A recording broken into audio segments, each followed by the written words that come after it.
नमस्ते।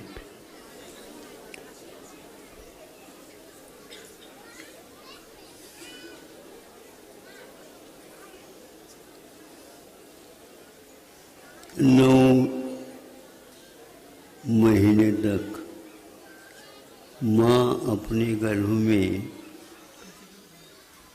शिशु का केवल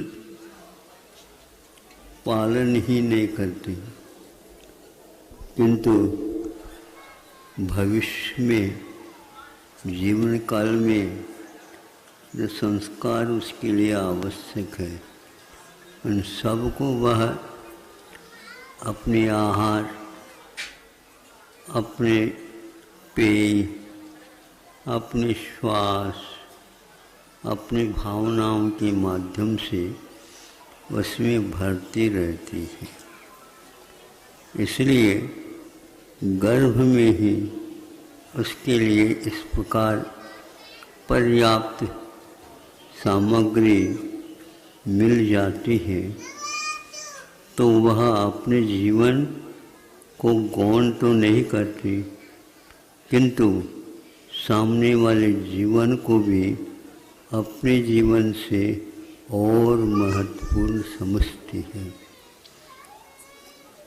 इसलिए यह सर्वप्रथम मनुष्य जीवन का अथवा कोई भी ऐसे समझदार जीवन का प्रारंभ में ही इस प्रकार शिक्षा प्रदान किया जाता है। आप लोगों को भी शिक्षा मिली है, सब लोगों को मिल भी रही है, लेकिन दक्षिण में शिक्षा का अर्थ होता है दंड देना। मराठी में काय म्हणतात त्याला शिक्षा दंड है, यानी संसारी प्राणी उद्दंड है, इसलिए उसको डंडे से पिटाई कर दी जाए तो अच्छे संस्कार आ जाए। ऐसा ही कुंभकार भी करता है और ऊपर से ऐसे चोट मारता है, किंतु चोट मारते हुए भी अपने हाथ को संभाले हुए रहता है। वहाँ पर हाथ उसका रहता भीतर जहाँ पर खोट विद्यमान है।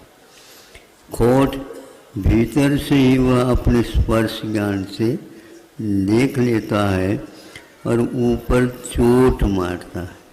वो ये चोट न मारे तो वहाँ जल धारण करने की क्षमता उसकी नहीं आ पाएगी।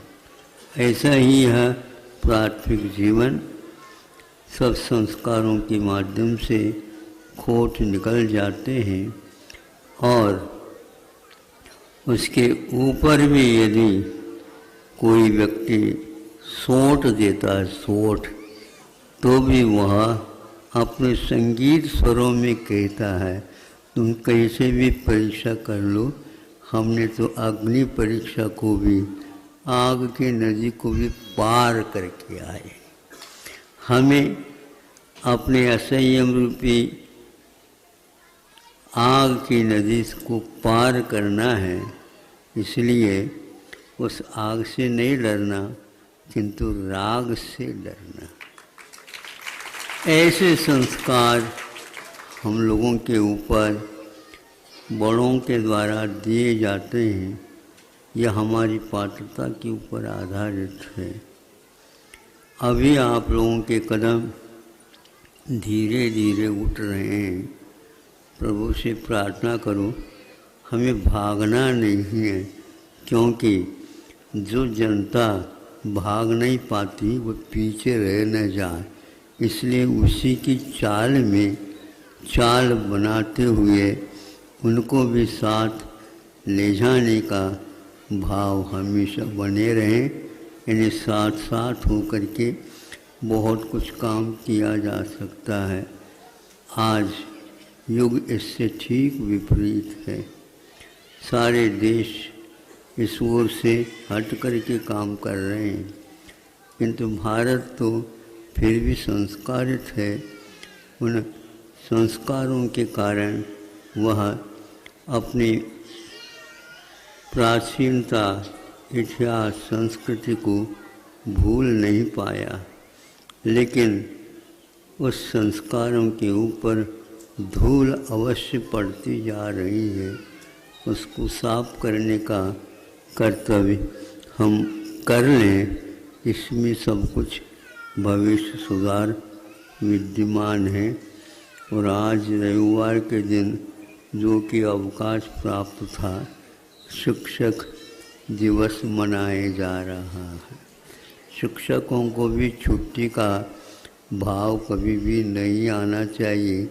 जब शिक्षक बन गए तो विद्यार्थी चारों ओर दिखने चाहिए और उनको भरने का भाव हमेशा करते रहना चाहिए।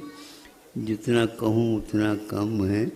गुरुजी ने जो शिक्षा दी है, हमारे महाशिक्षक कुलपति महोदय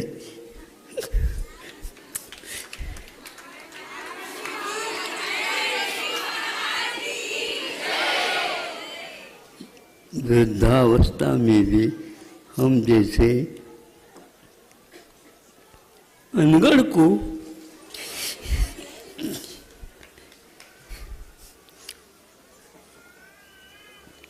शिक्षा दिए दी, वह हमारे लिए वरदान सिद्ध हो। यही भावना हमारा सभी के लिए भी कहना है। शिक्षकों को कभी भी भूले नहीं, किंतु अपने बुरी आदतों को उसके माध्यम से भूलने का प्रयास करें। यही एकमात्र शिक्षा का तात्पर्य है।